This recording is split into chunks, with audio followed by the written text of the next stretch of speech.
ಎಷ್ಟು ಜನರನ್ನ ಪ್ರಾಂಶುಪಾಲರನ್ನ ಬೇರೆ ಇಲಾಖೆಗೆ ತೊಗೊಂಡಿರುತ್ತೇಳಿ. ಇವರು ಒಬ್ಬರ ಯಾವುದೋ ಮೈಸೂರದ್ದು ಡಾಕ್ಟರ್ ರವಿ ಕನ್ನಡ ಸಹ ಪ್ರಾಧ್ಯಾಪಕರು ಇವರನ್ನು ಸರ್ಕಾರದ ಇದಕ್ಕೆ ತಗೊಂಡಿವಿ ಅಂತೇಳಿ ಹೇಳಿದ್ದಾರೆ. ಆದರೆ ನಮಗೆ ವಿಜಯ ಕರ್ನಾಟಕ ಪತ್ರಿಕೆಯಲ್ಲಿ ಬಂದಂಥ ಪ್ರಕಾರ ಅಧ್ಯಕ್ಷರೇ ಎಷ್ಟು ಮಂದಿ ಡೆಪ್ಯುಟೇಷನ್ ಹೋಗ್ಯಾರಂದ್ರೆ ಪ್ರಾಂಶುಪಾಲರು ಭಾಗ್ಯಶ್ರೀ ಕುಂಬಾರು, ಶರಣಬಸಪ್ಪ ಶಿವಮೊಗ್ಗ, ಶಿಲ್ಪಾ ಹಾಸನು, ಪ್ರಶಾಂತ್ ಪೂಜಾರಿ ವಿಜಯಪುರ, ವಿಠೋಬಾ ವಣಕುಂಡಿ ಬಳ್ಳಾರಿ, ಮಧುಶ್ರೀ ಮಂಡ್ಯ, ಪ್ರಕಾಶ್ BM ಚಾಮರಾಜನಗರ, ಕಾಂತರಾಜು ಚಿತ್ರದುರ್ಗ, ಮುರಳಿ ಸಹಾಯಕ, ಶಿವಕುಮಾರ್. ನೋಡಿ ಅಧ್ಯಕ್ಷ, ಇದು ಅಷ್ಟೇ ಅಲ್ಲ, ಅದ್ರ ಜೊತೆಗೆ ಇನ್ನೊಂದೇನಂದ್ರೆ ಇಂಜಿನಿಯರಿಂಗ್ ಕಾಲೇಜಿನ ಪ್ರಾಧ್ಯಾಪಕರನ್ನ BSc ಮತ್ತು BA ಡಿಗ್ರಿ ಕಾಲೇಜಿಗೆ ಹಾಕೋದು. ಆ ಇಂಜಿನಿಯರಿಂಗ್ ಕಾಲೇಜಕ್ಕೆ ಈ ಬ್ಯಾಚುಲರ್ ಆಫ್ ಆರ್ಟ್ಸ್ಗೆ ಏನು ಸಂಬಂಧ? ಅವ್ರಿಗೇನಾದರೂ ಅದ್ರ ಬಗ್ಗೆ ಏನಾದರೂ ಪ್ರಶ್ನೆ ನಾ ಹೇಳ್ತಾ ಇರೋದು ಇದನ್ನ ನೀವು ಒಂದು ಕಡೆ ಹೇಳ್ತೀರಿ ಸರ್ಕಾರ ನಾವು ಮದ್ರಸಾಗಳನ್ನು ಉನ್ನತೀಕರಣ ಮಾಡ್ತೀವಿ, ಉರ್ದು ಶಾಲೆಗಳನ್ನ.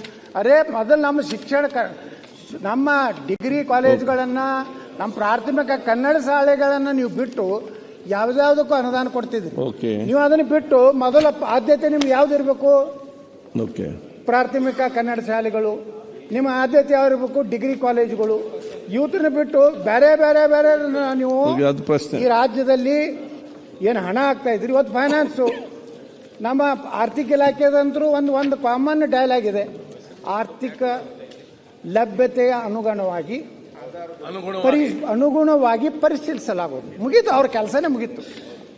ಅವ್ರೇನು ಆರ್ಥಿಕ ಇಲಾಖೆ ನೀವು ಬೇಕಾದ ಫೈಲ್ ಕಳಿಸ್ರಿ, ಆದ್ರೆ ತಮಗೆ ಬೇಕಾಗಿತ್ತ ತಿಳ್ಕೊರಿ, ಅದು ಎಲ್ಲ ಕಾನೂನುಗಳನ್ನು ಮೀರಿ ಬೇಕಾದಾಗಲಿ ಮುಖ್ಯಮಂತ್ರಿಗಳ ಸಮೀಪರು ಅವರು ಫೈನಾನ್ಸ್ ಸೆಕ್ರೆಟರಿ ಇರ್ತಾರೆ, ಅವರಿಬ್ರು ಏನು ರಾತ್ರಿ ಮಾತಾಡ್ತಾರೆ, ಅವಕ್ಕೆಲ್ಲ ಇಲಾಖೆಗೆ ಹೋಗಿ ಹೋಗ್ತೈತೆ. ಒಂದು ಸಣ್ಣ ಉದಾಹರಣೆ ಹೇಳ್ಬಿಡ್ತೀನಿ. ವರ್ಷಕ್ಕೆ CRF ಫಂಡ್ ಕರ್ನಾಟಕ ಬರೋದು 500 ಕೋಟಿ.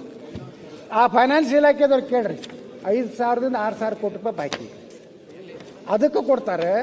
ಇಂಥ ಶಿಕ್ಷಣಕ್ಕಾಗಿ ಡಿಗ್ರಿ ಕಾಲೇಜುಗಳಿಗೆ ಅನುದಾನ ಸಿಗ್ತಾ ಇಲ್ಲ, ನೇಮಕಾತಿ ಆಗ್ತಾ ಇಲ್ಲ, ಇದ್ದ ಪ್ರಾಧ್ಯಾಪಕರನ್ನ ಬೇರೆದಕ್ಕೆ ಬಳಸ್ಕೋತಾ ಇದ್ದೀರಿ. ಹಂಗಾದ್ರೆ ಕರ್ನಾಟಕದಲ್ಲಿ ಒಂದು ಕಾಲದಲ್ಲಿ ಒಂದು ಒಳ್ಳೆ ಶಿಕ್ಷಣ ಇರುವಂತ ರಾಜ್ಯ ಅಂತೇನಿತ್ತು, ಅದನ್ನ ನೀವು ಹೋಗಿ ಒಂದು ಮದ್ರಸಾಗಳನ್ನ ಈ ರಾಜ್ಯ ಮಾಡ್ಲಕತ್ತ ನನ್ನ ನೇರವಾದಂತ ಆರೋಪ. ಅಧ್ಯಕ್ಷ ಒಂದೇ ನಿಮಿಷ. ಅಧ್ಯಕ್ಷ ಸಚಿವರೇ ಒಂದು ನಿಮಿಷ. ಯಾರು ಅಧ್ಯಕ್ಷರೇ ನಾನು ಸಚಿವನಾಗಿದ್ದಾಗ ಕ್ಯಾಬಿನೆಟ್ ಅಲ್ಲಿ ತೀರ್ಮಾನ ಮಾಡಿ 396 ಜನಕ್ಕೆ ಹಣಕಾಸು ಇಲಾಖೆ ಅನುಮತಿ ಪಡೆದು 418 ಪದವಿ ಕಾಲೇಜುಗಳಿದ್ದು ಅಧ್ಯಕ್ಷರೇ. KEAಗೆ ಮೆರಿಟ್ ಮೇಲೆ ಮಾಡಲಿಕ್ಕೆ ಅಂತೇಳಿ ಲೀಗಲ್ ಅಕೌಂಟ್ ಮಾಡಲಿಕ್ಕೆ ಅಂತ ಕಳಿಸಿದ್ದು. ಅದಾದ್ಮೇಲೆ